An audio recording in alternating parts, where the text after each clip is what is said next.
Kalau ngomongin soal keamanan, pasti yang langsung kepikiran itu hacker, virus, firewall, ya kan? Tapi kita sering lupa nih sama satu hal yang fundamental, yaitu keamanan di dunia nyata. Nah, hari ini kita bakal kupas tuntas soal keamanan fisik, fondasi yang sering banget dianggap remeh, padahal krusial banget buat ngelindungin semua aset digital kita. Coba tebak, apa sih alat peretas yang paling diremehkan? Jawabannya mungkin bakal bikin Anda kaget. Ini bukan soal kode yang super rumit atau serangan digital yang canggih. Benar banget. Cuma sebuah linggis atau kunci yang dicuri. Benda-benda ini bisa ngalahin firewall paling canggih sekalipun. Soalnya logikanya simple. Kalau penyerang udah bisa megang langsung server Anda, ya udah, game over. Nah, karena itulah, yuk kita mulai perjalanan kita hari ini. Kita akan mengupas satu persatu lapisan keamanan fisik, mulai dari pagar paling luar sampai ke jantung operasinya yang paling dijaga ketat. Oke, jadi inti dari semua ini tuh sebenarnya satu ide yang simple tapi kuat banget. Pertahanan berlapis. Coba deh bayangin kayak bawang. Atau mungkin kastil di abad pertengahan. Setiap lapisan bikin penyerang makin pusing buat nembus masuk. Jadi strateginya itu bikin semacam rintangan yang berlapis-lapis. Semakin dalam, semakin susah. Nah, kita bakal mulai dari lapisan paling luar. Bahkan sebelum gedungnya ada. Yuk kita mulai. Percaya atau enggak, keamanan itu dimulai jauh sebelum tembok pertama dibangun. Semuanya berawal dari milih lokasi yang pas. Milih lokasi itu harus mikirin semuanya loh. Misalnya, tetangga kita itu bisnis apa, berisiko tinggi nggak? Terus kalau ada keadaan darurat, ambulans atau pemadam kebakaran bisa cepat datang nggak? Bahkan, lanskap di sekitarnya itu penting banget.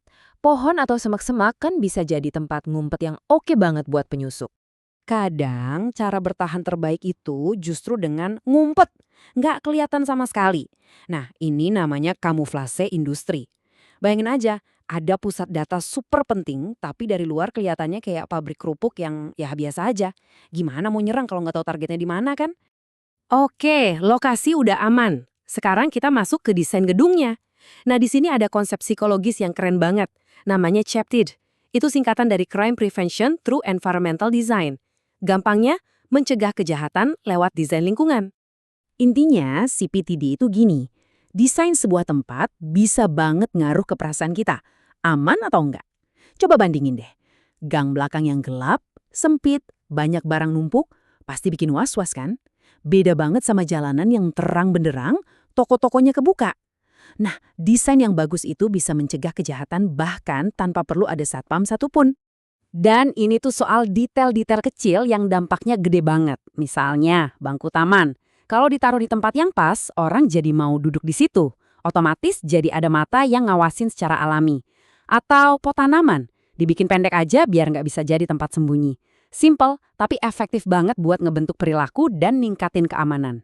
Nah, ini semua intinya adalah menciptakan pengawasan alami. Dengan desain yang bikin semua sudut gampang terlihat dan ngundang orang buat beraktivitas, calon penjahat jadi ngerasa diawasi terus, bikin mereka jadi nggak nyaman dan mikir dua kali buat beraksi. Terus, ada juga yang namanya kontrol teritorial. Coba deh rasain bedanya pas kita jalan di depan rumah orang yang halamannya rapi banget, dibandingin lewat tanah kosong. Pagar, papan nama, taman yang terawat, itu semua ngasih sinyal yang jelas. Ini area pribadi loh, kamu nggak seharusnya di sini. Oke, kita udah ngelewatin lapisan luar, udah masuk ke dalam gedung. Sekarang, misinya adalah ngelindungin jantungnya. Entah itu ruang server, berangkas dokumen, atau lab penelitian rahasia. Nah, soal lokasi ini krusial banget. Ruang server itu jangan ditaruh di lantai dasar, gampang ketabrak mobil. Jangan juga di basement, rawan banjir. Idealnya, harta karun ini kita kubur di tengah-tengah bangunan, jauh dari tembok luar, dan jauh juga dari potensi bahaya kayak pipa air atau gas. Sekarang kita sampai di lapisan internal terakhir nih. Teknologi yang nentuin siapa boleh buka pintu yang mana. Kita semua pasti udah kenal sama kartu gesek yang ada strip magnetiknya itu. Tapi, smart card ini, wah beda level. Jangan ketipu sama ukurannya yang kecil ya. Ini bukan sekedar plastik pasif, tapi ini komputer mini yang ada di dompet kita. Nah, kekuatannya itu ada di sini nih, di chip sirkuit terpadunya. Inilah yang ngasih dia otak buat mikir, yang ngubah kartu ini dari sekedar pembawa data jadi penjaga gerbang yang aktif. Jadi, bedanya apa sih? Kartu gesek yang lama itu kan cuma pasrah aja ngasih data. Makanya gampang banget di-copy. Kalau card smart, dia itu ngobrol sama alat pembacanya. Dia bisa ngelakuin perhitungan kriptografi buat ngebuktiin kalau ini beneran gue. Jadi jauh lebih susah buat dipalsuin. Oke, dari mulai milih lokasi, desain gedung, sampai ke smart card, gimana cara nyatuin semua lapisan ini jadi satu strategi yang utuh? Jawabannya ada di urutan fungsional ini. Pertama, kita coba mencegah penyerang datang. Kalau mereka nekat, kita menolak akses mereka.